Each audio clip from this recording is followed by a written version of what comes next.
Hi friends, good evening. Today April 5, 2025 ఇఫ్తార్ నాది 4వ రోజు. దేవుడు అల్లా నాకు ఈ యొక్క ఖర్జూరం నుండి స్టార్ట్ చేస్తున్నా. ఈరోజు చాలా సంతోషంగా హ్యాపీగా జరిగింది. Thank you God. మనం ఏ దేవుడైనా ఒకటే.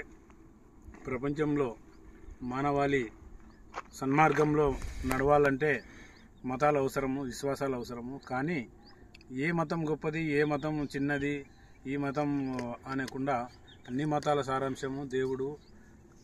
సన్మార్గంలో ఉండి మోక్షం ప్రసాదించుకోవాలంటే కృత, త్రేత, ద్వాపరం, కలియుగంలో ఉన్నటువంటి ఈ యొక్క పుణ్యకార్యాలు ఎవరైతే దేవుణ్ణి చేస్తారో, ఎవరైతే ఈ యొక్క మాసంలో పవిత్రంగా ఉంటారో అటువంటిది మనం ఈరోజు నాకు అల్లా అవకాశం ఇచ్చినాడు. నా యొక్క కుటుంబ దైవమైనటువంటి వెంకటేశ్వర స్వామి, ఈశ్వరుడు, మద్దిలేటి స్వామి దయ వల్ల ఈరోజు నేను రోజా కంప్లీట్ చేస్తున్నా. Thank you God.